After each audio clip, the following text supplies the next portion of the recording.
Good evening. Welcome everybody to the first of our Living Maps autumn series of webinars. We've entitled the series Just Maps with a question mark, with the subtitle Radical Cartographies Changing Worlds. And what we've done for this series is to invite a number of leading researchers and practitioners in the field of counter mapping to share with us how they're addressing the political and existential challenges, of our present times. And I think we started with the idea that, in a way, the project of decolonizing cartography has been going on for some considerable time, since the 1970s, I guess, in one way and another. But it took the Black Lives Matter movement to highlight the contribution that counter-mappers within the Black and minority ethnic communities had made themselves to that whole process. So in this webinar this evening, we're going to be exploring some of that history of Black counter-mapping, and also the work of a contemporary mapping artist who's kind of reimagining colonial maps from a Black perspective.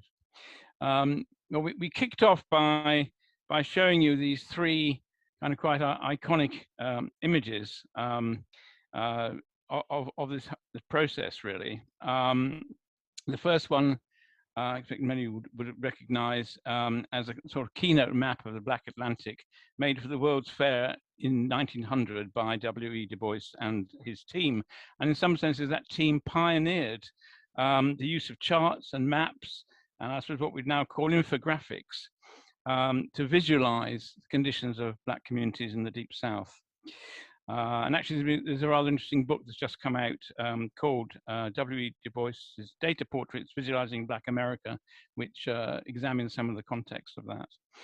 The second image that we showed you was from a book by William Bunger called Fitzgerald, Diary of a Revolution. This was published in the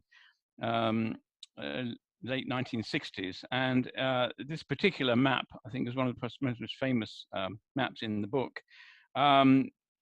Shows quite dramatically how little Black children's lives mattered to the motorists who were commuting in from the white middle-class suburbs of Detroit, speeding through these inner city neighborhoods without any care or consideration for the people who live there on their way to their well-paid downtown jobs. So that was the second map. And then the third map, and I should say that the reason we chose that is because we're delighted that Joshua Inwood and Derek Alderman are with us this evening, and I'll be introducing them a bit more in a moment, but they've been looking in great detail and depth at the counter-mapping sort of processes in the US civil rights movement in the 1960s.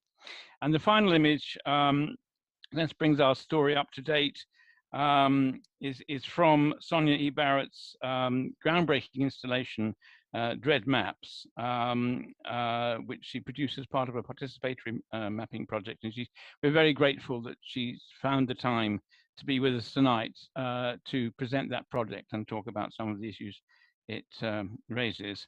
The soundtrack, which linked the images, is entitled Uprising, and it's by Wadado Leo Smith. It's a track from his amazing, I think, 4 CD collection called 10 Freedom Summers. And it's a history of the civil rights movement in music. It was written over a period of about 20 years, I think, and lasts about 4 hours to listen to, but it's an amazing tour de force. So I recommend that, and we might put some details in the chat box. So if you want to follow that up, you can do. And yes, please do use the chat box for comments, for questions. We're going to have 2 presentations first, and then about half to 3/4 of an hour's discussion afterwards. But if you've got questions as we go along, please, as I say, do use the chat box, and then we'll come back to those in the Q&A session at the end. Okay, so let's start then with our first presentation. It's from Joshua Inwood and Derek Alderman. They're both professors of geography. One of them is based at Pennsylvania State University, and the other is at the University of Tennessee. And they've been working together, I think, for quite a considerable number of years, which I think is, you know, a good sign if people manage to carry on working together on it. And they've got a very, very, very interesting project, their current project, which is looking at the use of mapping in the civil rights struggle in the United States in the 1960s. So I think they're going to do this as a sort of joint presentation. I call it Cox and Box. I think they had another term for it. I can't quite remember now. Ovenweed. Right. So anyway, Josh is going to kick off. Is that right? That's right. Okay. All right, Josh. It's all yours. Thanks. Well, first of all, it's great to see everyone. I'm going to share my screen. Hopefully you can see that. And the purpose of our presentation today is going to be focused in on a pamphlet that was produced by the Student Nonviolent Coordinating Committee titled The Care and Feeding of Power Structures. And we're going to go into a little bit of the history of Student Nonviolent Coordinating Committee, or SNCC. We're going to give you a little bit of a context of the Deep South of the United States and the places they were working. And we're going to be focused in on talking a lot about this idea of power mapping and the role of power mapping in the civil rights struggle. And so, as I mentioned, there we go. The Student Nonviolent Coordinating Committee, or SNCC, was a student-led civil rights group that worked to organize rural Southern communities in the deep southeastern United States. And I realize this is an international audience, and so this isn't the best map, but it's one I quickly pulled down from the web to kind of give you a sense of the states we're talking about. SNCC worked all over this region, but primarily we're going to be talking about the states of Mississippi, Alabama, and Georgia today. And unlike more well-known groups associated with charismatic leaders like Martin Luther King Jr., SNCC often worked under the radar and was a grassroots-led organization begun by students in the early 1960s. Focusing on SNCC and their work as part of a larger geography of geospatial agency and activism within Black civil rights struggles. Oh, come on now. There we go. It's a little too far here. And so what appears on the surface is a modest 10-page pamphlet produced in 1965. Instead is an instruction guide for training and inspiring activists to expose, track, and visualize the ownership stake that powerful institutions, corporations, and individuals have in upholding white supremacy. SNCC worked to map the broader geographies of racial capital at work in the communities they were organizing. As way of an example, we'll get into this in a little bit more detail later on, but this is the kind of power map that SNCC was producing. What this map does is it traces the interlinkages between the Alabama State Police and the Dallas County Police in Alabama, which is scene of some horrific violence in the 1960s around civil rights organizing. And what SNCC realized is that it didn't matter how much pressure they brought to bear on the police in the state of Alabama. The police in Alabama were never going to treat civil rights workers with equality under the law. But what they did realize through their research and their work is if you could pressure Liberty National Life Insurance Company to drop the life insurance policies of the police in Alabama, you could get the Alabama police and the state police to change their behavior towards civil rights activists. And it was really this schematic or map that we found in the archives that really began our project and really got us to engage with some of the work that SNCC was doing. And so by identifying and rendering a counter mapping of the power structure in the Deep South, SNCC made visible the flows of profit and webs of interdependence that supported racial discrimination. A focus on SNCC's geographic praxis recognizes that geographical methods, information, and analytical insights are not just the purview of experts, but are a set of political tools and processes deployed by a wide range of groups. Importantly, SNCC's research praxis constituted what we call a radical geospatial intelligence project that, among many other things, encouraged activists to gather and transform data and map the relations of capitalism and community power for the strategic and insurgent purposes of challenging white supremacy and racial inequality. These resistant intelligence efforts existed at the very same moment that hostile local, state, and federal governments were surveilling and tracking major groups, leaders, and campaigns of the civil rights movement. The countermapping of community power that Karen Feeding prescribed was just one part of a broader subaltern and sometimes covert geospatial intelligence effort on the part of SNCC to mine, appropriate, and use publicly available social and spatial data to carry out what SNCC advisor Ella Baker called the spade work of organizing mostly rural Black communities. This broader geospatial intelligence effort resulted in a host of state reports, freedom curriculum, political mobilization cartoons, newsletters, and detailed documentation of racialized discrimination and violence. Importantly, we interpret these instances of SNCC's work explicitly as intelligence to capture the gravity of the often life and death battle the civil rights organization waged against white supremacy and the strategic and actionable value that geographic knowledge had to that struggle. And point in fact, if you're actually in my office right now, I have a poster on one of my walls that talks about the civil rights martyrs, which has dozens and dozens and dozens of names of civil rights workers who were murdered in the Deep South trying to advance the cause of social justice. The majority of those names are SNCC affiliated organizers. And so it's important to just put that into context, that the time and the place that SNCC was working, particularly in Alabama and Georgia and Mississippi, were the most dangerous places in America to organize people around social justice at that time. And so SNCC research was created and deployed with the hopes, sometimes realized, but oftentimes not, of expanding the political consciousness and sense of empowerment, education and training, communication capabilities, and decision-making processes and social mobilization of oppressed communities in the Deep South.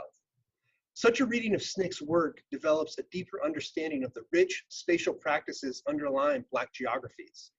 One of the foundations of Black geographies is recognition of the resistant agency of African Americans in creating and using geographic knowledge production within and against white supremacy, and alternative visions of how society might be organized more justly. Black geographies is precisely about giving recognition to these neglected knowledge creating practices, to understand the way of the unknown reconfigure knowledge, suggesting that places, experiences, histories, and people that no one knows do exist within our present geographic order. Revisiting and spatially rereading SNCC's work in the Deep South offers us rich opportunities to understand the ways Black folks sought to make anti-racist space and meaning in the face of what Clyde Woods describes as the plantation block. Now, scholars often depict critical cartography as a relatively recent development, and to some large degree, it is because of the latest expansion of public, non-expert access to spatial data and open source collaborative tools. Yet SNCC's geospatial work, which emerged over 3 decades before the formal rise of critical cartographic studies within geography, prompts a broader consideration of how radical map-making practices, despite seemingly being discovered by university scholars, was informed by longer and more sustained activist traditions. And so an example here is the Green Book, which is a book that was produced by Victor Green, which was a list of hotels or houses or places that Black folks in the 1950s and 1960s could stop and get a meal in the segregated South, or have a place to stay in the segregated South that was safe. And it's part of this larger history of resistant mapping traditions. And so to realize fully SNCC as an early chapter in critical cartography requires that we undiscipline and expand the definitions of the map itself. Rays et al. Suggests that if you take the definition of cartography to write the earth, literally and fully, there are a range of ways to understand how and in what ways maps and other geographic representations are made, used, and understood. They argue that central to critical cartography is the effort to map networks of power that exist and reveal dominant relationships. SNCC's visualization of social and spatial data were decidedly about tracing the effects and relational dimensions of white power and racial capital. The organization believed that this racialized control could be challenged through a resistant use of information, communication, and education, as well as political mobilization. SNCC workers would seldom, if ever, refer to themselves as map makers or cartographers, but they recognized that building and mobilizing a geographic knowledge of communities as structures of power was part of an organic intellectualism of rewriting a vision of the earth in which African Americans were full and equal citizens. Importantly, geographers, as well as the general public, have traditionally relied upon the centralized ideas of what constitutes a map, but it is necessary to destabilize these fixed ideas and recognize that mapping, as a political practice, is not confined to conventional cartographic definitions. While SNCC field activists created and used conventional maps, such as mapping income disparities as part of documenting the effects of racism within the states of Mississippi and Alabama, they moved beyond standard maps to identify other creative ways of rendering where and with whom power came to be concentrated, interconnected, and interdependent. This highlights a significant, if heretofore understudied, role of geography in the civil rights struggle, and points to how expansive definitions of cartography and map making can explode staid understandings of what the map is and who it is for.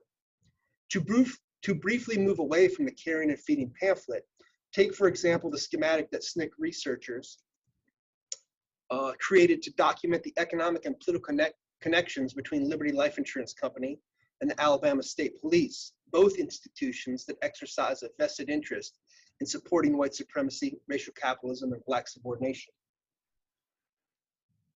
While the schematic might not look like a map, it nevertheless does the work of a map by allowing civil rights activists to represent, realize, and resist the patterns of interaction and interdependence that made up a racist political economy.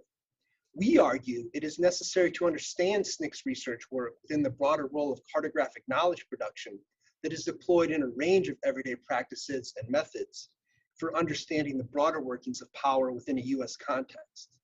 And as we suggest, reconceptualizing SNCC's resistant geospatial work offers an opportunity to radicalize the concept of geospatial intelligence in ways that expand the terrain of what we think about when it comes to critical cartographic practice. Geospatial intelligence is closely identified with defense, national security, and capitalist agendas, and it has become difficult for geographers, scholars, and even the general public, many of whom are knowingly or unknowingly complicit in supporting these structures of power, to conceive of geospatial intelligence in an alternative way.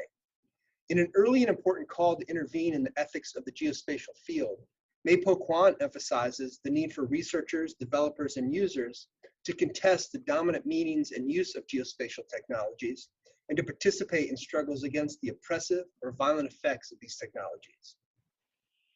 We suggest that a more critical reconceptualization of geospatial intelligence is one that is sensitive to the effective, embodied, and politically laden dimensions of strategic mapping and geographic knowledge, and has the potential to destabilize the fixed meanings of geospatial practices that have produced or that have precluded their use in novel and creative ways, and often resistant ways. To solely focus on the way geospatial intelligence is put into service of corporate or state-centered goals misses the capacity of geographic knowledge that is created and utilized by individuals and groups whose interests diverge from the state. Missing from much of the research thus far on geospatial intelligence is a critical exploration of GI as a subaltern project that uses geographic information gathering and analysis to expose and resist injustice. And here's a couple of more images from Du Bois's work at the World's Fair, documenting African-American life in the American South at the time. Importantly, in characterizing specific geographic information collection, analysis, and visualization practices as geospatial intelligence or not, we emphasize geospatial work that has strategic and actionable value to the self-expression, decision-making processes, and social mobilization of marginalized groups. While the value of this geospatial work, as reflected in SNCC's research pamphlets and other projects, certainly lies in guiding the internal planning and educating of movements, it is also vital in telling stories about that counter dominant accounts which exclude and minimize the experiences of the oppressed. There is a publicness to some subaltern geospatial intelligence missing from military and corporate applications fixated on maintaining security, secrecy, and limited access. We argue that the moment is ripe to carry out a broader conversation that reinterprets and radicalizes geospatial intelligence. And we say radicalize in a general sense to advocate for a watershed move beyond just industry, government, and academic understandings of GI, and a recognition of the broad range of people who create, use, and embody geographic information and practices in strategic and actionable ways. We also use the word radicalize more poignantly to call for scholarship that explores GI as an activist tool, raising considerations not only of the role of geography in anti-racism struggles, amongst others, but how we as a discipline come to understand a more progressive and radical potential of geographic knowledge within public arenas. The Caring and Feeding pamphlet produced by SNCC represents an effort to train activists to create a graphic depiction of the political economy of white supremacy, thus creating a social mapping that was essential to the strategic enactment of a radical geospatial intelligence program. This ties into the work by Dalton and Stallman, who note that critical cartography contributes to broader efforts in critical data science that not only problematize conventional data science, but uses data in ways that can help realize how new social relations are made.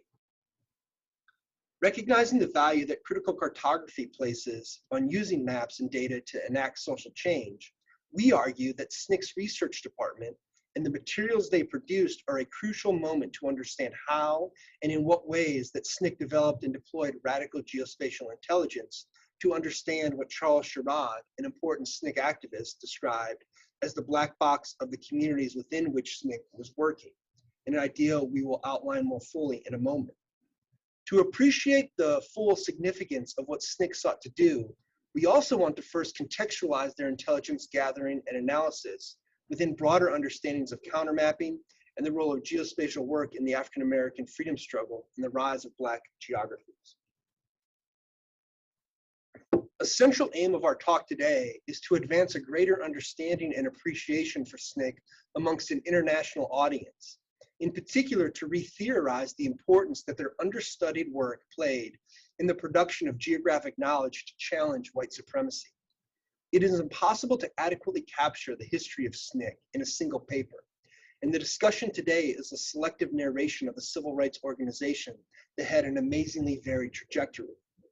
From its creation in 1960 to its falling off in 1967, beginning with its involvement in the student sit-ins and freedom rides, maturing into a large interracial organization that helped lead nonviolent campaigns for voting rights, desegregation, and economic justice, and finally evolving into a more militant, all-Black Lowndes County freedom organization, later known as the Black Panther Party.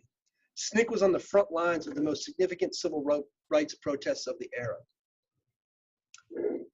In addition to SNCC undergoing significant organizational and political transformations in its relatively short history, the organization had a very geographic footprint as it carried out a style of grassroots direct action organizing that was especially sensitive to the place-specific conditions, needs, and power structures of communities, rather than simply carrying out a monolithic model of protest. So I'm doing on time here? All right. And so founded in 1960, the Student Nonviolent Coordinating Committee formed between student organizers and Ella Baker, a longtime civil rights activist. The everyday labor and activism of women and youth played a key role in sustaining the struggle against racial oppression. Even though much of this work is forgotten, in many contemporary celebrations of the civil rights movement, Baker herself was familiar with this tension. Oops, just kind of advance. Oh, sorry.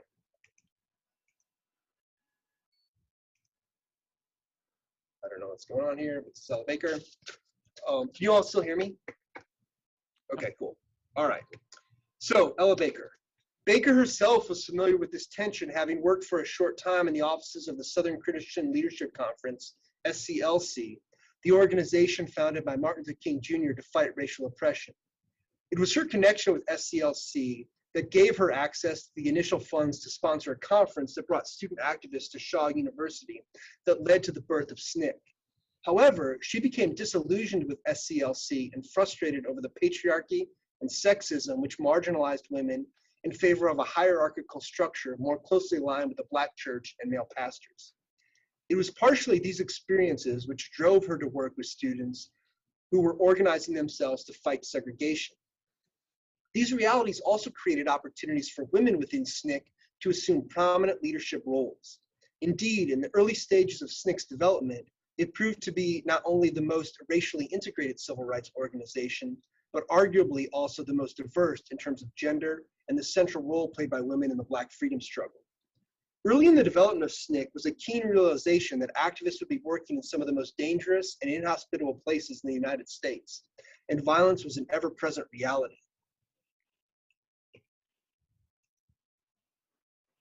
As a result, SNCC activists made a strategic decision to create a less hierarchical and more diffuse leadership style suited to the local, social, and geographic specific conditions confronting civil rights struggles in Mississippi, Alabama, and Georgia.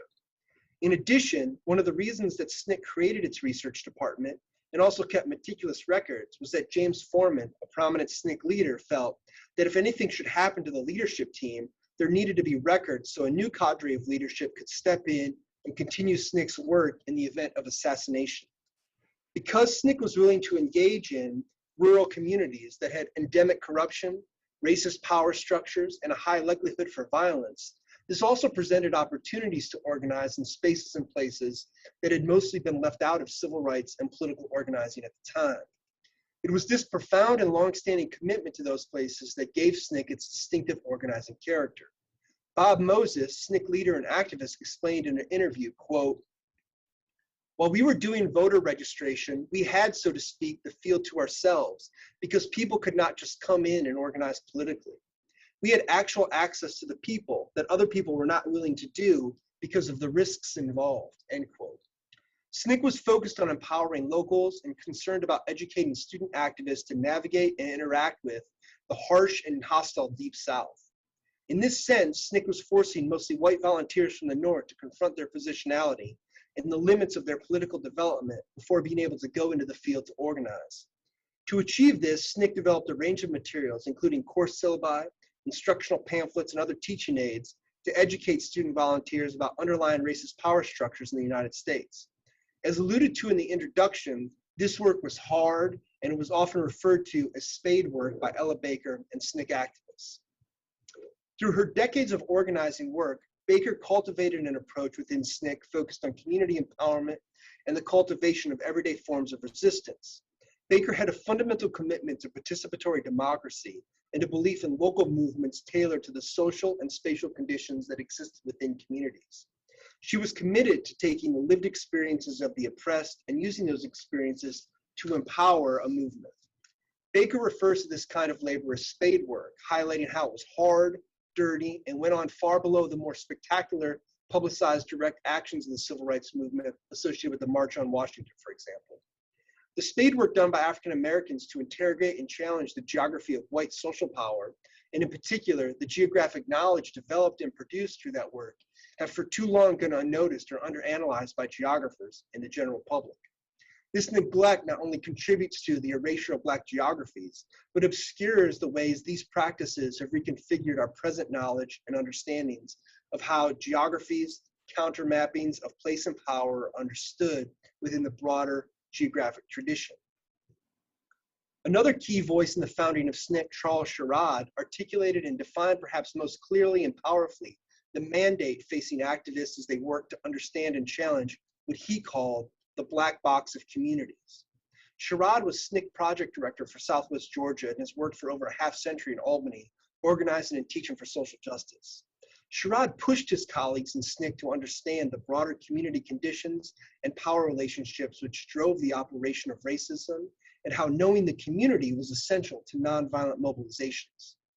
In a document contained in the archives of UC Berkeley, Sherrod argued that within every community there exists a personal box of racial inequality, and if SNCC was going to organize effectively, it was up to SNCC workers to understand these communities.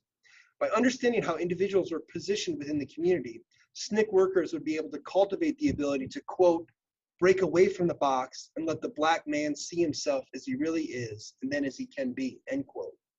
Fundamental for Sherrod was the way SNCC needed to understand the broader social, psychological, and geographical context of the oppressed communities in which they worked. The most effective organizing strategy, according to Sherrod, requires that the, quote, atmosphere of racism in the box must be known, end quote. Central is the need to develop a chart or a form of relational map of community leaders, and the need to understand the interconnected way the economics of communities operated across time and through space. This would provide SNCC with an understanding of the power structure and racialized nature of economic development and poverty creation. For Sherrod, SNCC workers needed to document and trace, quote, economic and occupational groups such as landlords, tenants, businessmen, and various income groups, end quote. SNCC saw research and the generation of social and geographic knowledge about communities as not just background material, but part of the political spade work of mobilizing against and within the black box of white supremacism and white supremacist power that operates in the United States. It was within this intellectual and political environment that the leaders of the civil rights organization realized the need for establishing a research department in 1962 and the value of producing oppositional research tools such as the care and feeding of power structures. Interviews with former SNCC members and leadership reveal a critical theme. Before entering any of the communities that SNCC sought to mobilize and transform, organizers would be armed with a plethora of public and private information, statistical data, and current news about the local economy, the population, and the connections between the local landscape and broader regional, national, and even global economic connections.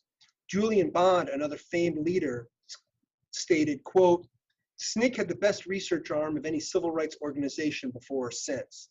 Field secretaries entered the rural small town South armed with evidence of who controlled and owned what, and who in turn owned them. Power structure was no abstract phrase for SNCC's bands of brothers and sisters, but a real list with real people's names and addresses and descriptions of assets and interlocking directorships. From it, we knew that Southern peonage was no accident, but rather the deliberate result of economic policies determined thousands of miles away from the cotton fields, end quote. As Bond's comments on the power structure reveal, SNCC was wrestling to understand what Bobby Wilson describes as race-connected practices. Resulting from the negative attitudes that groups of people hold about another race, race-connected practices connect to and result from longer histories of racial capital, exploitation, and as a result, these practices are grounded in an historical geographical context. Within the deep South of the United States, race-connected practices necessarily connect to what Clyde Woods has described as the plantation bloc. The plantation bloc had a monopoly on agricultural production, manufacturing, banking, and access to land and natural resources in the region. This supremacy exerted unquestioned authority over its majority African-American population in conditions not far removed from those existing before the legal end of slavery in the 1860s. In the pages of the Care and Feeding pamphlet, Jack Minnis narrated specific cases in which activists had converted data on the where and who of community power into a resistant intelligence and used to exploit the vulnerabilities of racial capital for the sake of advancing civil rights. The pamphlet summarized the logic of SNCC activists identifying and mapping regional and national economic geographies. It notes, quote, the basic assumption of the piece was that those who control the economy of the nation are the only ones who have the power to change things for the benefit of Black people, end quote. The geographical work prescribed in Care and Feeding of power structures called on activists to uncover and chart out the intricate connections of power running within and beyond the borders of oppressed communities, and to leverage this social and spatial knowledge to bring pressure upon a range of economic actors whose ties extended from the Delta throughout the United States and internationally.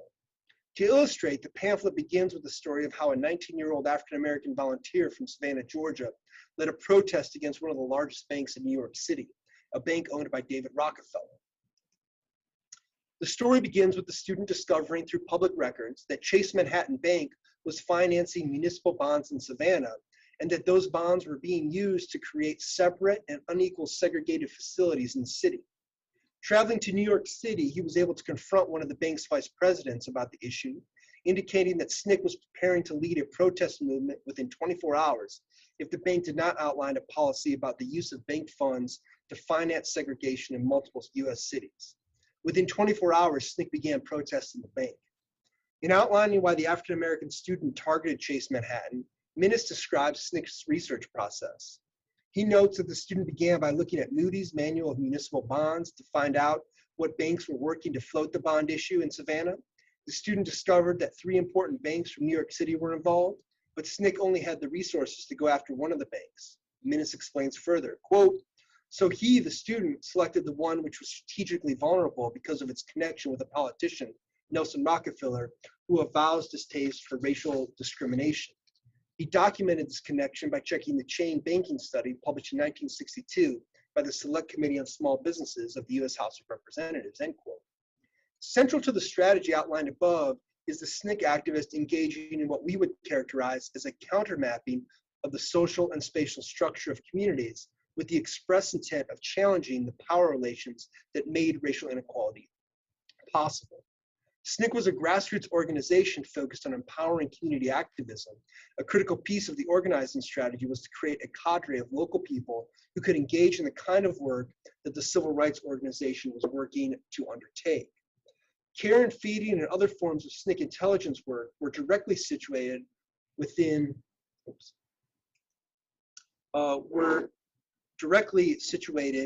knowledge production and meant to expose the variegated landscape of race-connected practices and inequalities. And so since I'm almost at 30 minutes here, I don't want to take up more of the time of some of the other presenters.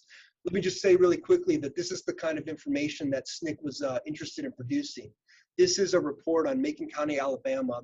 And anytime that SNCC would enter into a community, they would produce these county or community level reports, which would document the population. It would document education, it would document incomes, it would talk about the politics of the community. And importantly, it would very clearly articulate and very clearly document who owned what. And in documenting who owned what in the community, SNCC would then begin to plan their protests to take advantage of the most vulnerable institutions in the community to force those institutions to change and to bring pressure in the community to force a more equitable sharing of the economic or social surplus in the community. And so I think I'm right at 30 minutes, which is a couple more minutes longer than I wanted to go, but I can wrap up here and we can get ready for the other presenters. Okay, Thanks very much, Josh. I expect in the discussion also Derek will come in and we'll explore some of that in greater detail, but also maybe drawing out some of the implications of that for current struggles around racial inequality and its geography. Okay, so now let's turn to our second presenter, Sonia E. Barrett, who is going to talk to us about this project that she's been working on with a group under the title of Dread Maps. So Sonia grew up in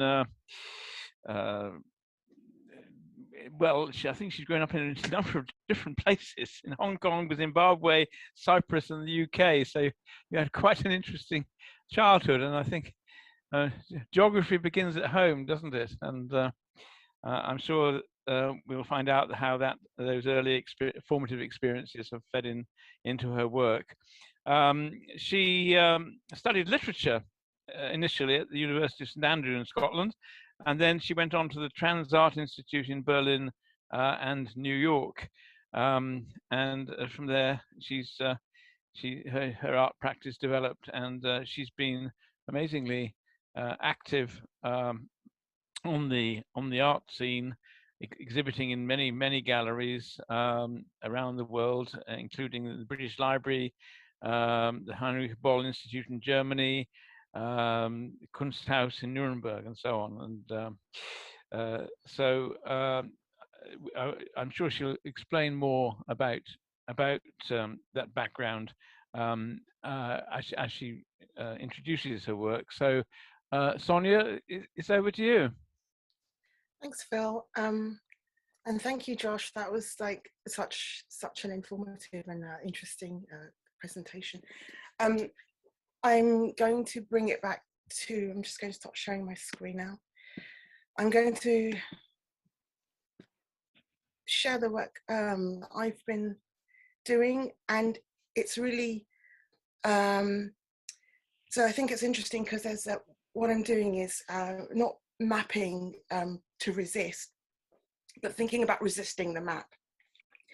I think both are absolutely critically important practices. And I'm just going to start now with some of the things that I do. So this is a presentation where I'm going to present like two things: my making a map lective and hanging a new sky.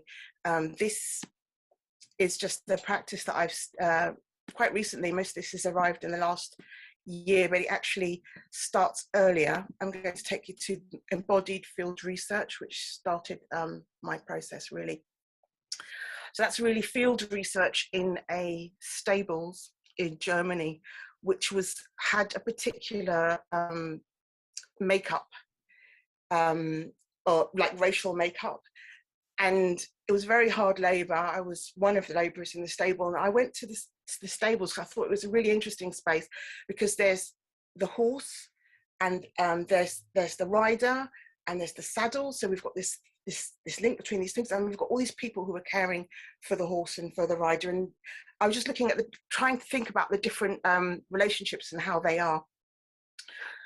So most of the people that were looking after the horse were migrants, and they were on a very, very low wage. And then there was the people who were riding, and the owner of the stables, who was later prosecuted for illegally employing people on illegal wages. And this really this was the space where a sculptural piece emerged, which really opened up mapping for me. So although we started here in the stables, while I was there, this very difficult space, I found an object, and the object that I found in the stables was the horse yoke. And that's this particular thing that's around the horse's neck in this picture. The horse yoke is something that I then did a lot of text-based research on. So it's actually this kind of a linchpin in the movement industrialization from the beginning to really move fast. So firstly, there was the oxen, and it couldn't really pull very well, and it was ploughing the field, but very slowly. And then when this horse halter called the yoke was invented, which we see around the horse here, the horse was faster than the ox. It could pull and breathe, and it started to plough. And it was the beginning of being able to plough and create and make the earth bear more fruit than you needed for your one family. And of course, this snowballed into a kind of hyper-industrialization of farming that we see today. And this was the beginning of understanding, I think, really space as grid, and that the field was often square, a grid, and then you had these lines that were being made, so these lines would go backwards and forwards. And this was in a kind of space where the horse was moving. The work that resulted from this... I'm really sorry to interrupt you. We can only see half of your screen. Oh, I'm so sorry. Perhaps if you can... Is that better? Yes. Okay, super. And then, thank you for letting me know. And then the next thing, the thing that I did then was move to the art to create a piece. And the piece that was created, can you see that? Was this piece here. Actually, it was a series of pieces, and they were all, it's called Yoke to Harness, this, the work. So it's configuring the horse halter as vagina. And this uncomfortable work, and it has to be uncomfortable because the things that are all in this hairball of things are uncomfortable things. What I was hoping to create was a space that authentically meshes race, gender, objectification, the soil, farming. And it comes from forcing the earth to birth more than we need, to produce more than we need. And this forcing is, all this comes together in these works, which are about a meter high. They really have a presence. It's difficult because it's actually sculpture, but to show that.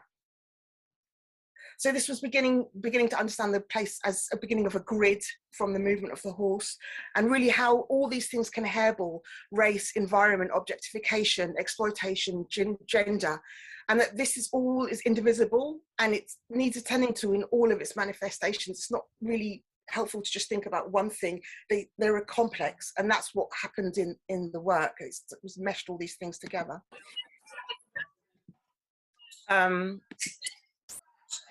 So I was interested in a state of flow, of creating a space of unmapping, and how I thought about doing that by doing two things. One, concentrating on what moves and making movement tell. Now, what do I mean by that? Sky is the first work. It's actually a group work that many people come together in the Black community in Florence in order to make these clouds and hang them. And the clouds are made of hair. It's actually responding to the tropical hardwood floor. And it's an attempt to unmap by focusing attention on what evades the map. So the clouds kind of evade the map. They're of many soils. So the cloud is authentically of many spaces. So the water travels through one soil, rises up and goes to another place. And I thought how interesting, this is very related to kind of the experience of the African diaspora, of being of many soils. I used a multitude of different hair textures in this work. So sky kind of reclaims the celestial as a black space. Perhaps we can imagine a nourished sky as a black sky, and that we can see Black people as celestial. The clouds are a mixture of Afro textures, real hair that was given to me and trusted to me, and synthetic hair. And when people enter the room, into the space, they all look up. So it's doing things with you when you encounter it. So the clouds live a kind of diaspora beyond any single nation state. They're ascending from the soil in one nation and returning to the soil in another. And when the work was really made while the world was burning, we had fire in so many places, and in everywhere where the world was burning, it had been reimagined. The sky had been reimagined as a white celestial space. So I thought it was really interesting that in those spaces, particularly, the sky was black with smoke, and yes, it looked like Black people on so many continents have lost their fight for the soil and their ability to determine their ancestral lands and property on the land, which we've been migrated to with or without choice often.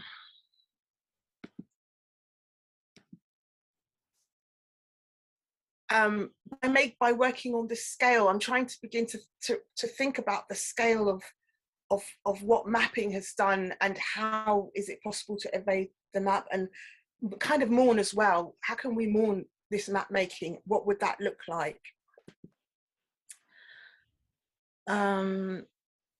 So clouds cycle through many colors, but you know, the black cloud is also the pregnant, life-giving cloud. It's the fertile cloud.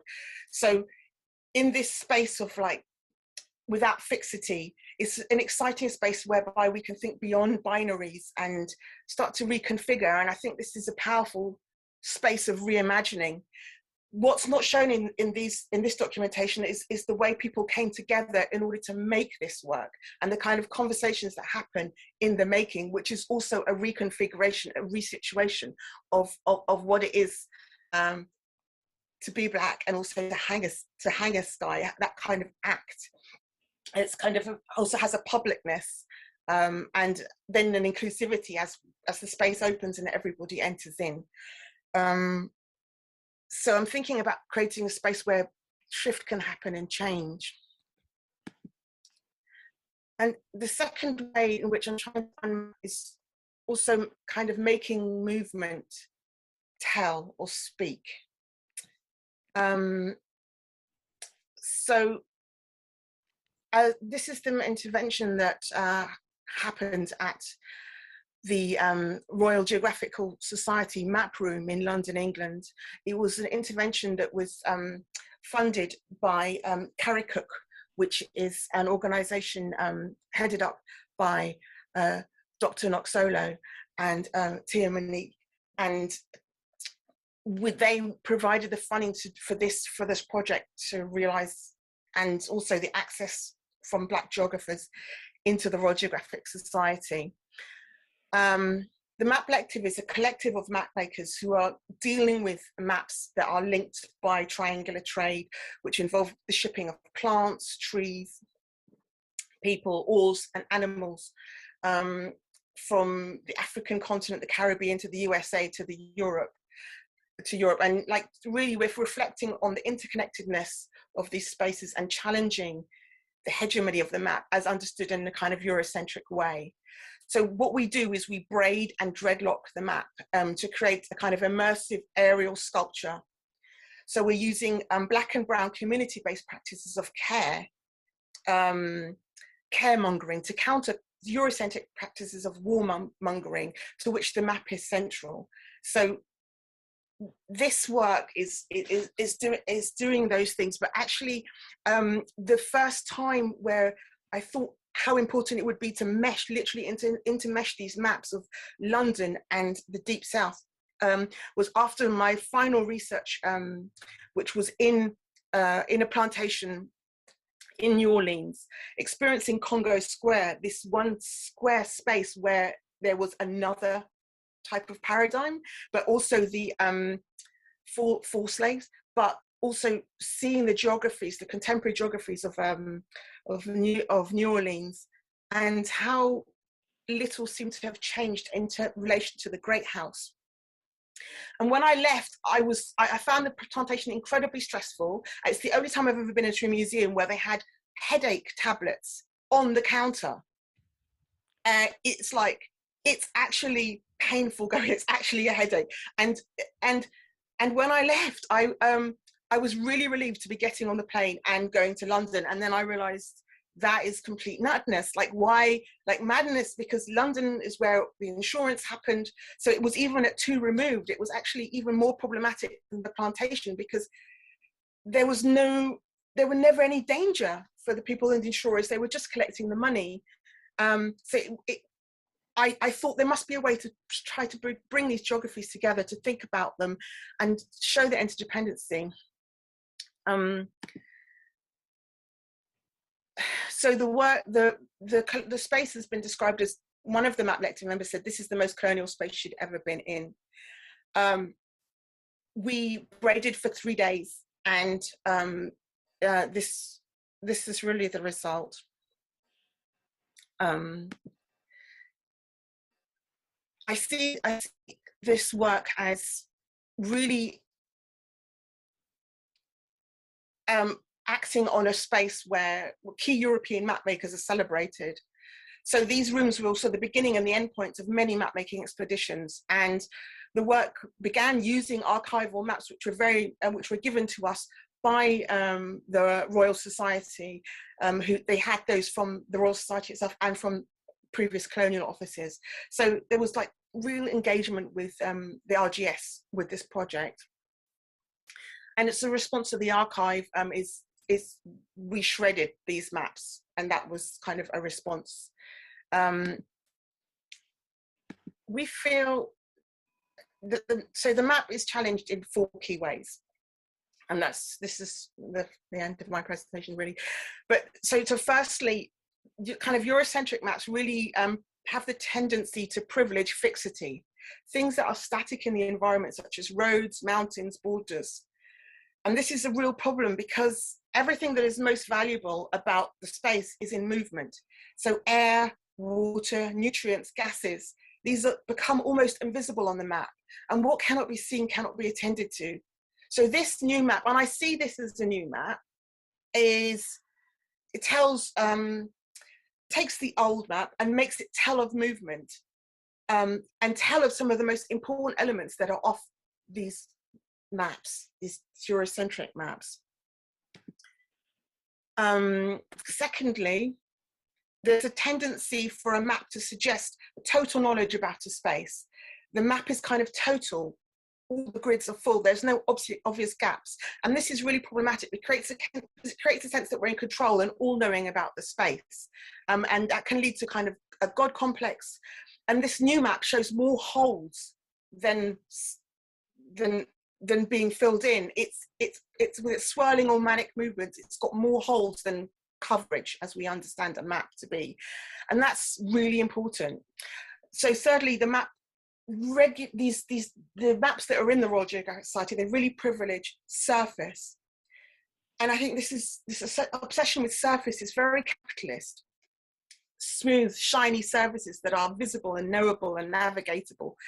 So privileging surfaces of the landscape ignores all that goes on above and below the surface. This is so problematic because most of the environment is either above or below the surface. But the map is just a sliver of space. And so this map takes that sliver and creates a multitude of surfaces that dip and rise above and below a single plane.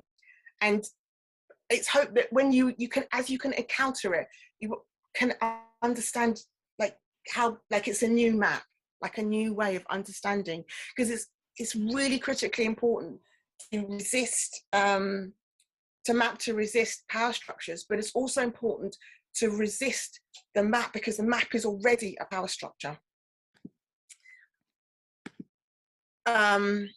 Fourthly, and it challenged, not quite finally, but it challenges the idea of here and there.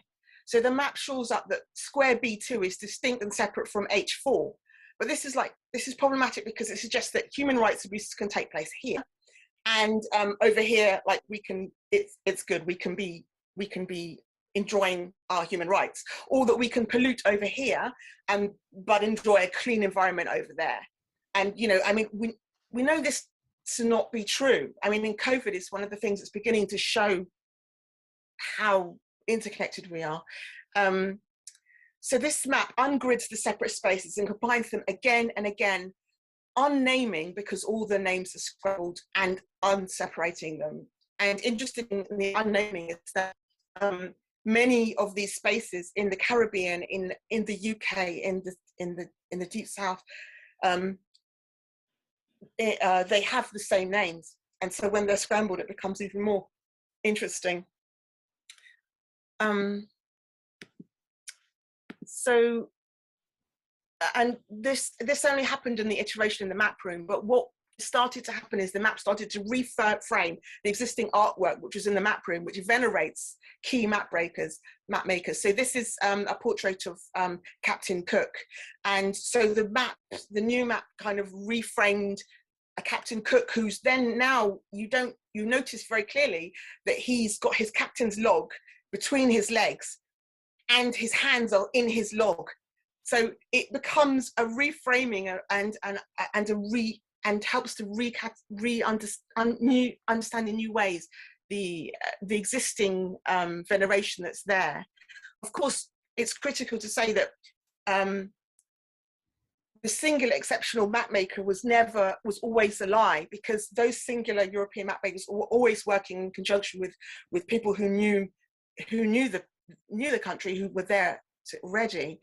But the map lective is what we formed in order to make this map, is actively convening Black and brown women to make collectivize a map making in a very public way. Although there's no such thing as individual map making, but by forming a map lective, we were hoping to work against that as a group, because it's so many years of singular map making that it just seemed like only as a group could we manage to do that. So we started, and as the map built above us, more and more people came in, were attracted by the work, and got involved. So we started as this core, but then the map lective opened and diversified and included, everyone who was coming through, like the whole building, to be honest. So yes, those are the things that I think are critical work. It has to be said that this is coming from a space of privilege, and that I don't feel that my body's in immediate danger, so I can work at resisting the map instead of mapping to resist, because I have this space of privilege, and that's made very clear by SNCC, who were literally just mapping for their life, right? But but I think that this is a very also a critical practice, which will enable us to try to imagine things in a way that can work, because it doesn't work the way we're working now. It's not working. Yeah, so that's all I wanted to say, really. That's as much as I want to say. I'll just stop sharing it. Thank you. Thank you so much, Sonia, for a really wonderful and thought-provoking presentation of that work, which obviously raises a whole lot of issues that we're now going to be discussing. While people are getting their breath back, I'll just maybe just raise one or two kind of points which maybe kind of connect to presentations. I mean, it's kind of interesting that, you know, the first what was indeed about mapping power, but in a way that could also empower resistance to power. And Sonia's art practice, in a way, not only deconstructs maps of power, but reconstructs them in a way which, you know, is actually itself an act of empowerment and collective empowerment. So I think it's interesting that, in a sense, counter mapping has these two kinds of dimensions to them. Just a starting question for Josh and Derek. I wondered, and perhaps kind of thinking about what the implications for the present are of your research. There's been quite a lot of movement recently about the notion of citizen social science. You know, that's where ordinary folk who don't have, you know, PhDs or MAs in social science or whatever, actually become active informants and use various kind of social science methods. And there have been attempts to kind of apply that. I mean, it's been used a lot in kind of more kind of natural science research around issues to do with the environment, for example, getting thousands of people to kind of record populations of butterflies or, you know, populations of endangered plants and so on. But it has also been applied to kind of social and political issues. I just wondered if you thought that there was something in you know, the practices that you've been researching that might give us a handle on what are the limits and conditions of that kind of citizen mapping.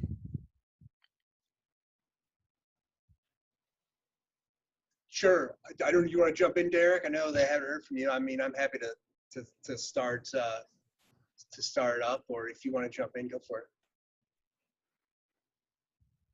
Well, you know, I think what I would add to this is that one of the things that Josh and I have been very mindful of is encouraging our own colleagues in the discipline of geography, and some have responded already, and it's not to suggest that they haven't, to leverage their educational and social privilege to engage audiences, to work with activists, to not lead those efforts as much as to be good allies. And in doing so, they can help lead efforts to train the next generation or the current generation to engage in whatever form of conventional or unconventional mapping that's important to their activist struggle. And I think universities, at least some of the ones that feel like they can pull some of these things off, because we deal with neoliberalism in the US just as much as anywhere else. You know, we certainly have been trying to encourage our own students to be involved in this. And in fact, at the University of Tennessee, just this past summer, they held a summer camp for what we would call sort of middle grade students. You know, they're not quite in high school. And mapping was part of their training this summer. It's not that they were trained to be cartographers, but they actually received instruction in terms of looking at data science and looking at maps and sort of politically actionable ways. And, you know, I think I would add to that. I mean, you know, SNCC did not invent power mapping, and power mapping did not end with SNCC. I was thinking about, in particular, I don't know how many of you have ever seen littlesys.org, but their toolkit to map power. And what they really encourage folks to do is to get together a crew, or what they call a pod. And they provide a bunch of online toolkits for you to make your own kind of power maps, to investigate and to start to document all of the kind of interrelationships that exist around, you know, capitalism and racism and all of the things that we've kind of talked about. And in a sense, I mean, SNCC was really interested in grassroots democracy. And so I think what Little Sis kind of represents is that kind of grassroots democratic, grassroots kind of information networks that they were really, you know, trying to cultivate. And I'll say, I mean, I was really moved, Sonia, by your presentation as well. And it got me thinking more about, I've spent some time in New Orleans doing some work. I've also obviously spent time in Alabama or Mississippi. I mean, you know, the way in which you create those kind of flows and you kind of break down the border of the map is exactly kind of the things that SNCC was trying to do in its own kind of way. And, you know, there's a quote from Stokely Carmichael, for example, that we have in a larger research paper. It talks about SNCC's work in Alabama and Mississippi uncovered a wide variety of ownership stakes in plantations in the Deep South. And in fact, they document everything from a power company in Boston, Massachusetts that owned a plantation to they found out that the Queen of England herself was a majority stakeholder in a couple of plantations in Mississippi. And that your project just made me think about those flows that SNCC is identifying. And I just want to say I was totally blown away by your work. And so thank you for your presentation. It was really moving. Thank you. It was really challenging to go after such incredibly important political work. Like I can't imagine that the danger of doing that work cannot be underestimated. Like the danger on the bodies of those people, and then the idea of like having the documentations in part, as you pointed out, because of the fear of death, and if I die, what, like assassination, what will happen then? How will this continue?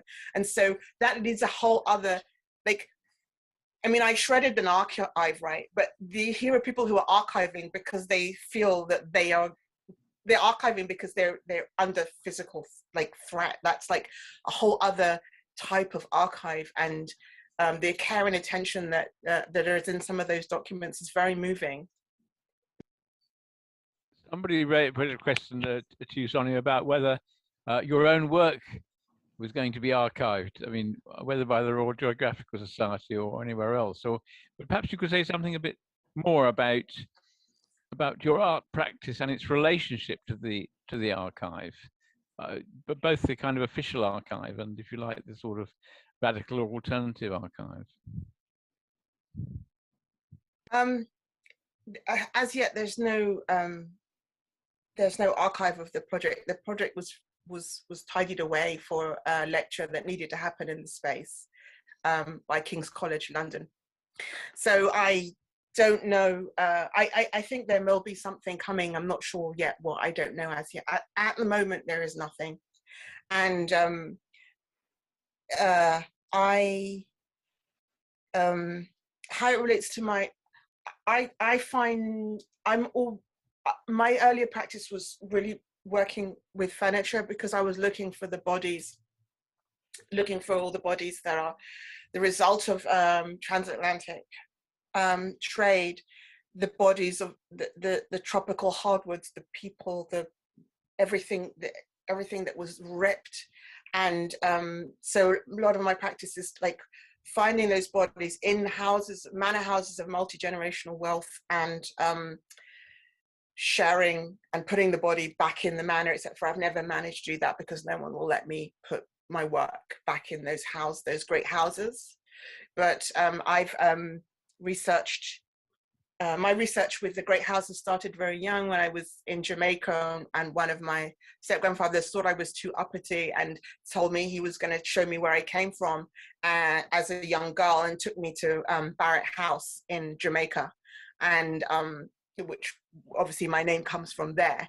And that was the first plantation that I went to. I think I was 12. So just the final one for me in New Orleans really started the map then, the map collective idea. And so this is all really new work. It's like 2000, it's all in the pandemic, 2000, 2001. So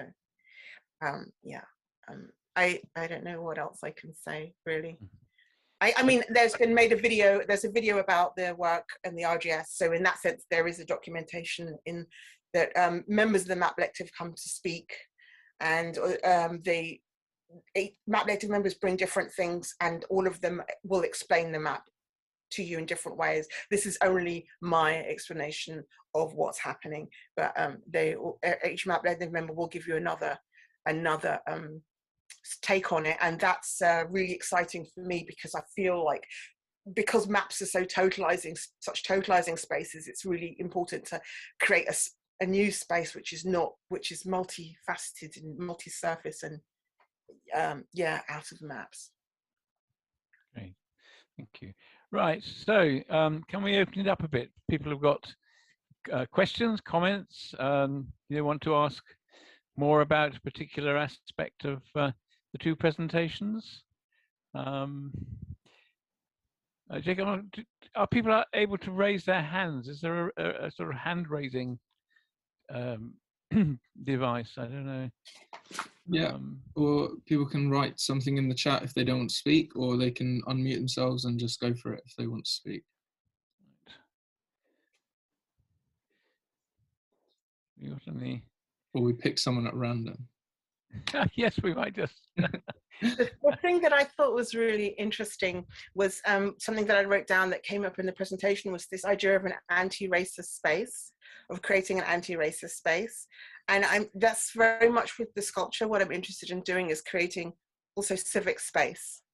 But because it starts with the very marginalized and they occupy the space first and then invite others in, it's a model of beginning to create an anti-racist space. And I thought that was very interesting how SNCC were like targeting that idea as well. Like, what is quality civic space and how can we make it? And the reason why the sculptures that I like to make are so big is because it's a lot of space for people to gather, in the making, and it creates a civic space. In a way, the sculpture is just the output, and actually the people coming together is actually mostly the more important thing, but nobody likes those pictures. Well, I know we have a hand raised, so I won't delay that. But Sonia, I would mention that Josh and I have been doing some work on placemaking within SNCC and other civil rights struggles. And so it's very interesting, and I appreciate you bringing that up, because that's really in line with some of the interests that we have about, the actual spaces and geographies that are being created through the anti-racism struggles. Thank you. Do we have a hand raised somewhere? I see a hand, Donna Sherman. Hi everyone. Hi Sonia. It was myself who raised the questions about whether RGS would be archiving your work. So I work with map collections at the University of Manchester.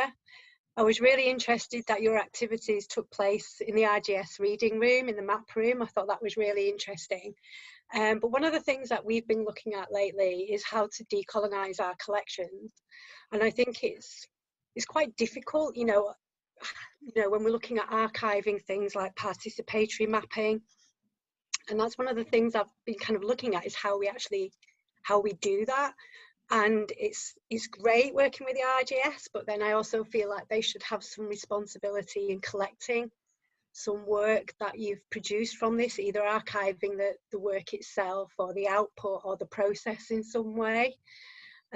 So I was just interested in, if anyone had any ideas about how to kind of diversify our collections by collecting this new mapping and this new participatory mapping. Is that a question? Is that a question for me or for anybody? It was a comment, for anybody. really. It was, yeah, just a comment to put out there, really. You know, our collections, we can still be growing our collections, and, you know, in order to kind of diversify our collections, you know, I just wanted to make the point that at the beginning of these projects, I think there should be a conversation about how the work will be archived and kept in some way, and I think it should be the responsibility of the institution to kind of work with you to do that. I'm hoping that will happen. It hasn't happened as yet, but there's also been a big conference, and it's been COVID. It's been quite challenging. Yeah. So in a sense, I also think it's interesting when it doesn't happen. I think that's also very. I mean, like, it's something I should be as an artist pushing to be in these archives, but I think it's just as interesting not to be, because like if something happened and was like kind of taken away, sorry, excuse me, that says something as well, and I'm happy for that to stand, as though it would be better for me to have them like collect the work or purchase the work and collect the work, but I also think it's powerful for it not to be there afterwards. Like, what happened to that work? And I mean, I make like smaller maps as well, and all with braiding, and I do all these different, I work on different scales, but those are all the experiments to facilitate the larger work. And you know, as a map collective, we've now convened in the Royal Geographic Society and in Chisenhall as well, in Chisenhall Studios. We had convened a new map collective. So for me, I was just looking for spaces to convene a new map collective. All map collective members who initiate who do the project they're paid, and we open up to the wider public and introduce them how they can take part. So it's a project that requires funding, but we look for other places to do this. So, and I think really would be interesting to be in to take the project to a space in the States and basically follow the routes of the maps that we're actually platting and dreading.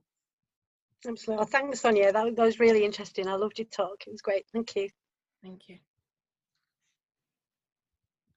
I mean, so I wonder if you could say a little bit more about the process, because there's a kind of tension, isn't there, between the sort of process and the product.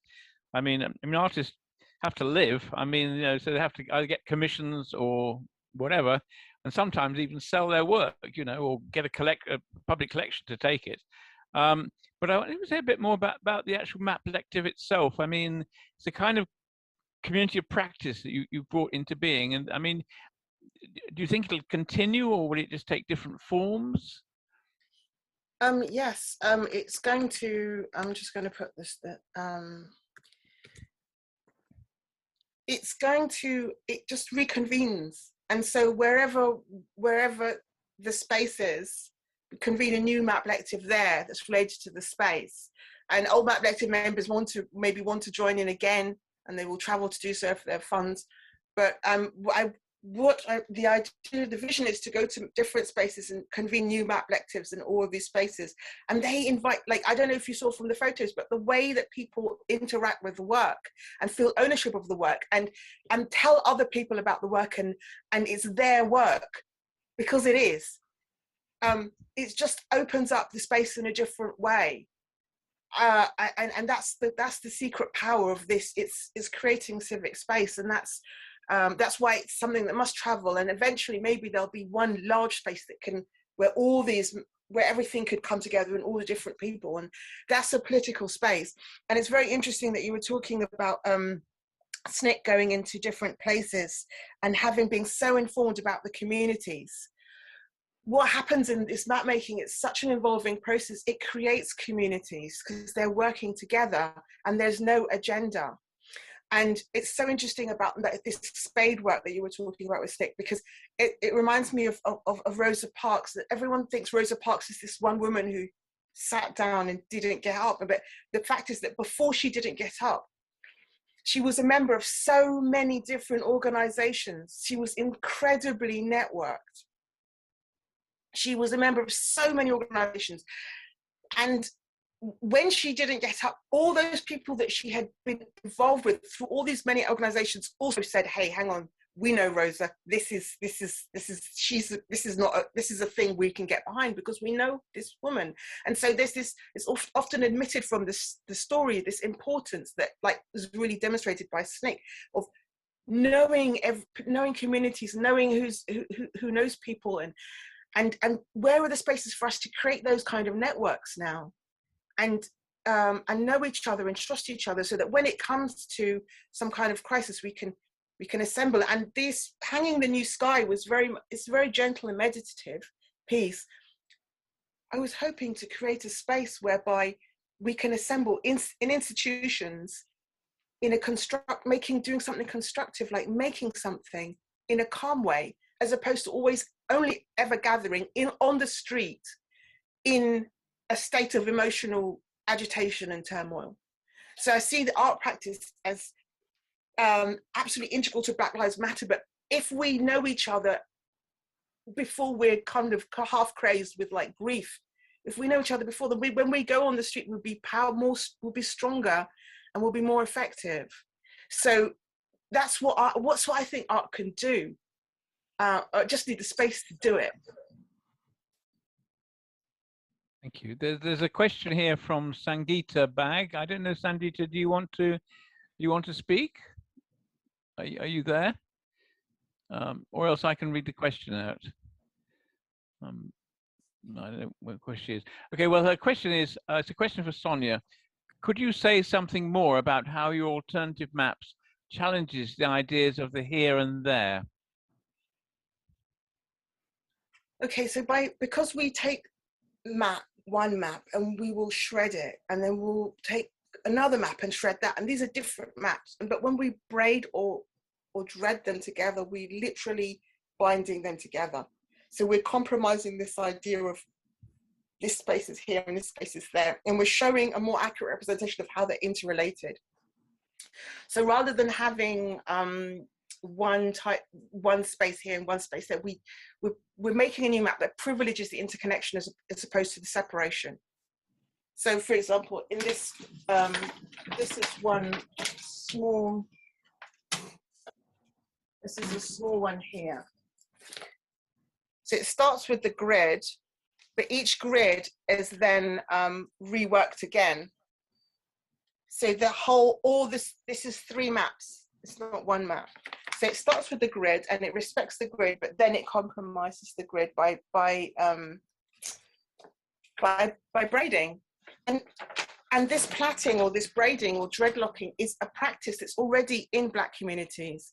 So it's taking a practice that we already know and have and associate with our community and a kind of caretaking, to use it to dismantle a colonial tool. I mean, we know the state that the quote, the master's tool will not dismantle the master's house. So these are our tools already, and I think that this plaiting action is actually dismantles that the house of map making. Could you say a bit more about the shredding? Because the shredding, I mean, shredding machines are in lots of offices in governments and businesses and so on. They're usually used to destroy the evidence of people's misgovernments or whatever. But you've turned the whole thing on its head, really, haven't you?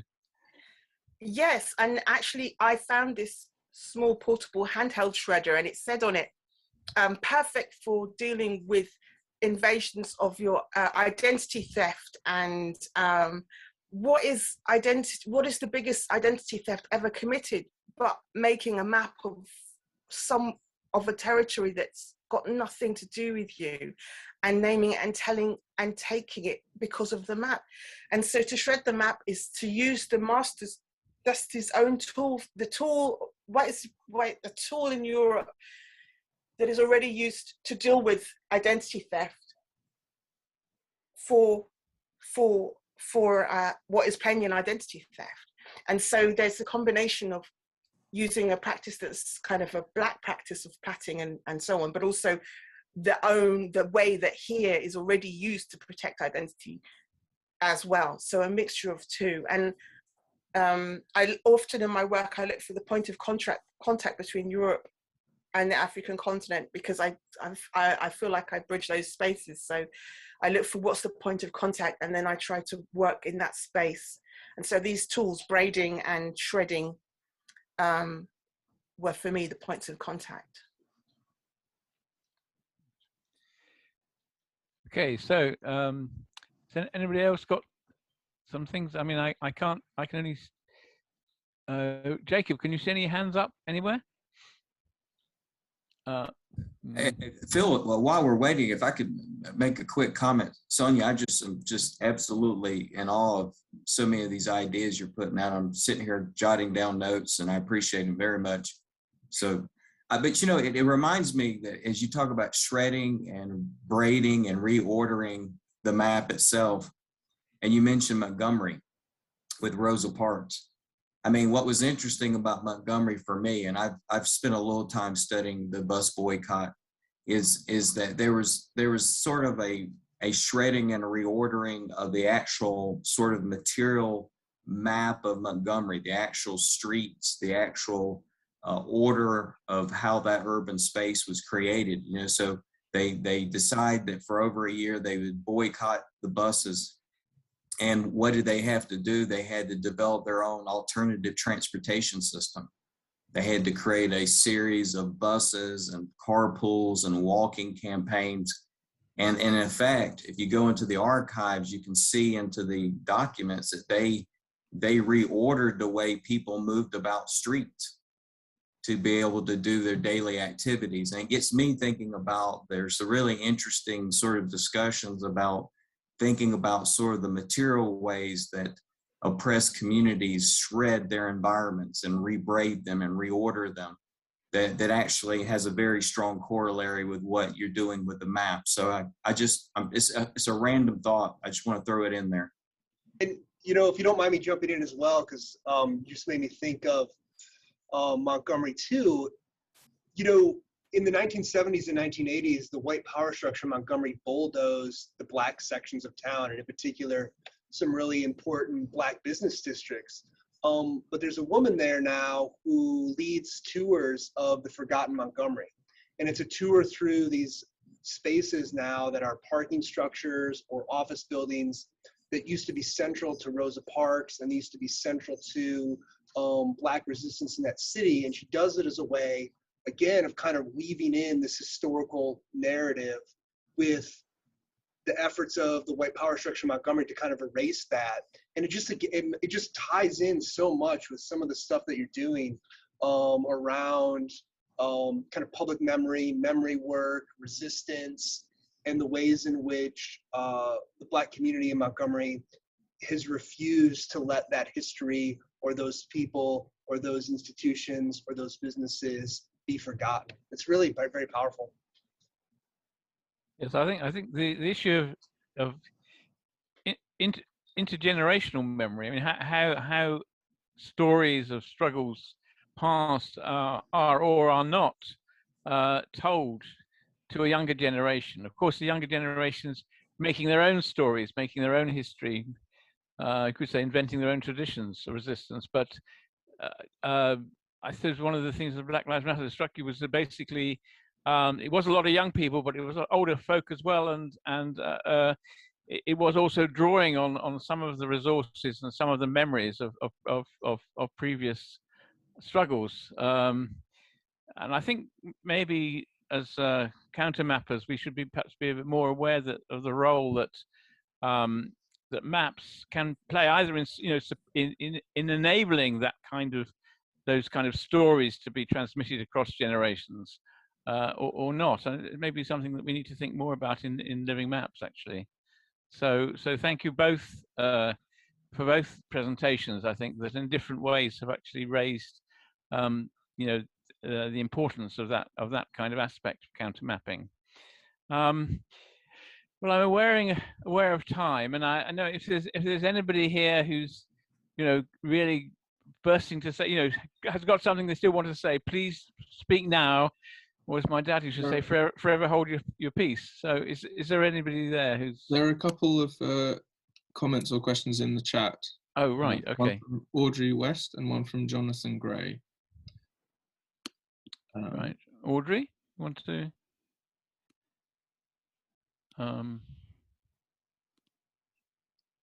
where is it? Oh, Jonathan Gray.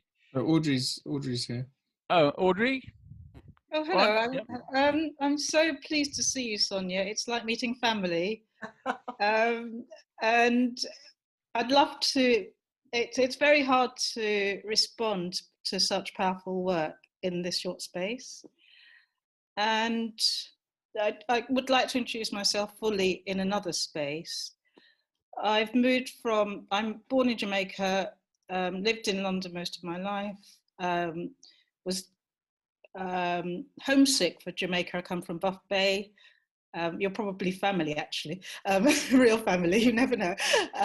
But I've moved from London to North Wales for 3 years now.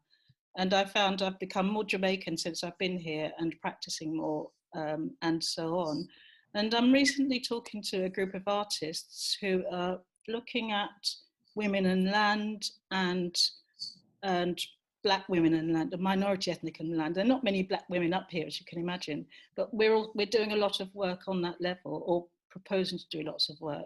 So there's a lot of artist networks building, and I say a lot because being in North Wales, it's not a many, but in terms of what else is here, it's thriving. And I'm not a geographer, and this is all new to me, your part of your work, but the concepts are not new to me. They're things I've worked on for some time. So it's really exciting to see what you're actually physically doing and the networks you're building and the way you have literally woven strands across the globe together. So I'm bigging you up because it's that heart thing. I'm sorry to preference you over Josh, which is, again, I can't really start to talk about that depth of information that we need to unpack. What I see in Josh's talk is a lot about what Marcus Garvey was saying about how we really need to, Marcus Garvey's seeds that he sowed, and again, how we could have further debate on that, because Marcus Garvey is so forgotten in our contemporary society in terms of the depth of knowledge that he sowed amongst particularly Black Americans, and that we really need to respond to now in the present moment. So I'm really moved for both presentations, and thank you very much. But I hope we can meet and talk, Sonia, if that's possible. I would love that, and yes, wonderful. I'm always looking for ways to connect and ways to convene and ways to gather, and that's really what my practice has really developed into. So I'm happy to take invitations and follow up. That would be wonderful, of course. Thank you so much. I've put my email in the chat. Thank you. Yes, I'll be looking through that and I'll be responding. Thank you so much. Thank you. Great. We've got a very interesting comment here from Jonathan Gray. Jonathan, do you want to actually speak? Yeah, sure. Hi, can you hear me? Yep. Yeah, hi. Thank you so much for these wonderful presentations. I guess just one thing that really struck me is, as well as the many affinities between the projects being described, there also seem to be some important and interesting differences. While both respond to entrenched and systematic and often deeply kind of historically rooted injustices, the SNCC's approach seems to be, as you sort of mentioned, sort of geographic intelligence to inform activism and interventions, whereas in Sonia's work there seems to be also important elements of grief, loss and healing. And I wondered whether there was something here in the effective capacity of maps and in Sonia's work, something that's grounded in a feminist ethic of care and recomposition, and whether there might be really interesting things that these different aesthetics might learn from each other in the context of art and activism, in terms of the affective sort of dimensions of maps and how they move people.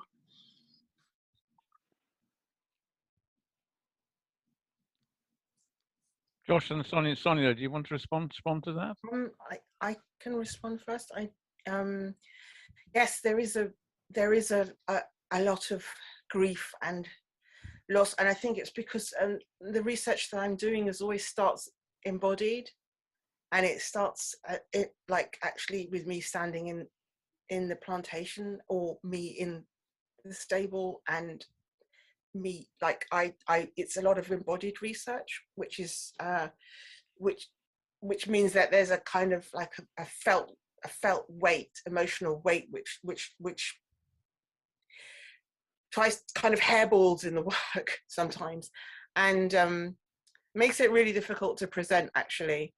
I think, though, I felt very privileged to be in that role of maps that was put together at the beginning.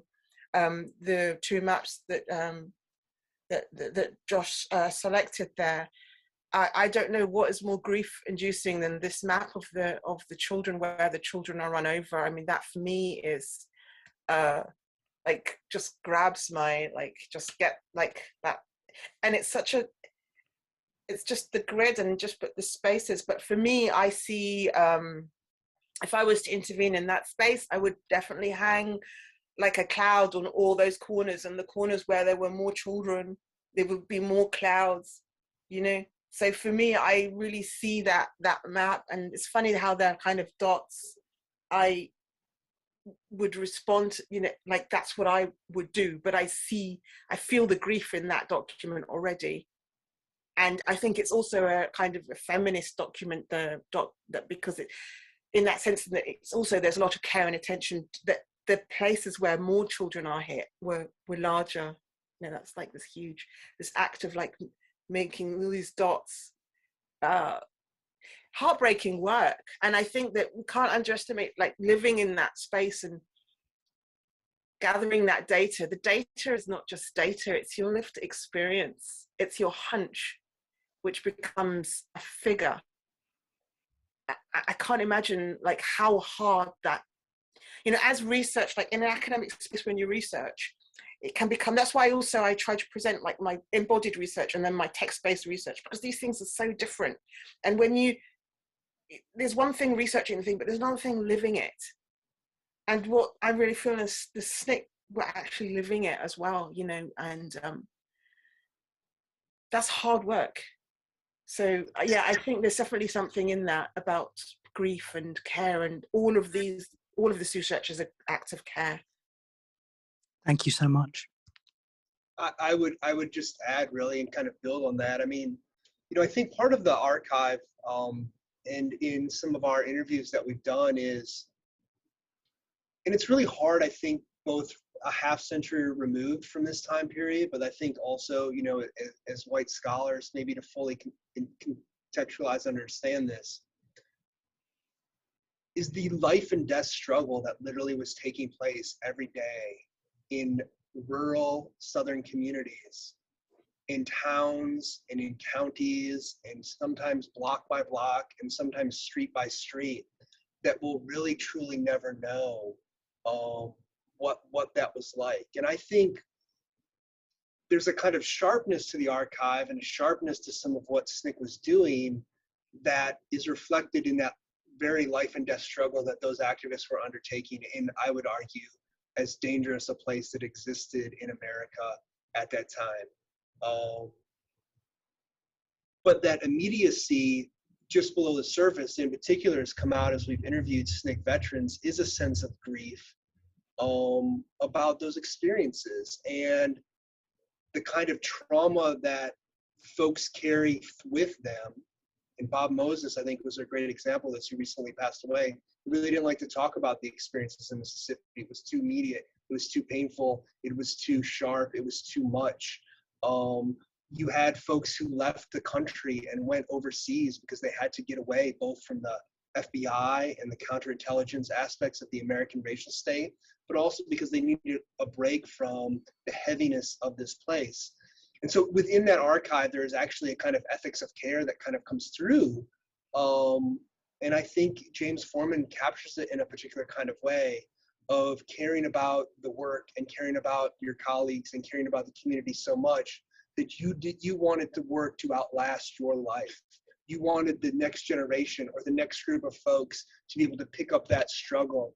And I don't know if there's a greater sense or a greater immediacy of caring about someone than willing to lay down your life in order to advance the cause of justice. And I don't want that to become lost in, you know, a half-century separation from what was going on at that time and in this place. And I'll say in particular, in talking to some of the kind of SNCC activists in a kind of post-Trump presidency, is there's also a sense of grief and sadness of how far this country hasn't changed. And you saw it in the Capitol insurrection of January 6th. You see it with the kind of unmitigated power that corporations have in this country to rule the politics in this country. And in many respects, the kind of fights that SNCC was engaged with, we're still living with them, and we're still working through them. And we're still in the midst of exactly what maybe it's slightly different, but in many ways, like some of the exact same kind of issues that SNCC was wrestling with in 1965, we're resisting it in 2021. Thank you so much. That's really useful additional context to the work you've done. And that's. Thank you. Perhaps it's just worth mentioning that William Bunger, who's sort of pioneered this notion of expeditionary geography, it does sound vaguely colonial, doesn't it? But it certainly wasn't. It was, he did work with the Black communities in Detroit, and the book itself, if you know this book, Fitzgerald, Diary of Revolution, it has a lot of their stories and also photographs, and he certainly does address the whole kind of emotional geography of resistance and struggle. So he certainly was an inspiration to Living Maps when we started. Well, I think we've had an enormously rich and often moving set of presentations this evening, and I'm sure it gives us all a lot of food for thought. And so I'd like to thank, obviously, both Josh and Derek for their presentation, and Sonia for hers. In the next issue of Living Maps Review, there's an interview with Sonia, the conversation we had about 2 months ago, I think it was. So we've transcribed that, and that'll be appearing in October in the next issue of Living Maps Review. So maybe just to kind of flag that up. And the next event, the next webinar in our series, also actually does look at sort of what you might call cartographies and emotional geographies of young people. It's entitled Young Lives Mapped and Unmapped, and it's partly a discussion with some people involved in our sort of flagship project, the Young Citizens Atlas, and a number of other sort of researchers who are very concerned with the predicament of the present generation who lived through the whole kind of COVID crisis, and you know, as critical cartographers, how we engage in participatory mapping with this new generation who are also who are taking the lead in many cases in relation to the campaigns against global heating and so on. So I hope you'll want to follow us up on that. That's on October the 20th, Young Lives Mapped and Unmapped. So I think it just remains me just again to thank our presenters and also our audience who've come from many different places, and I hope you've all found kind of inspiration and food for thought in tonight's presentation. So thank you all very much for making this such a great event. Thank you. Thank you all. Thanks for inviting me. Bye. Thank you.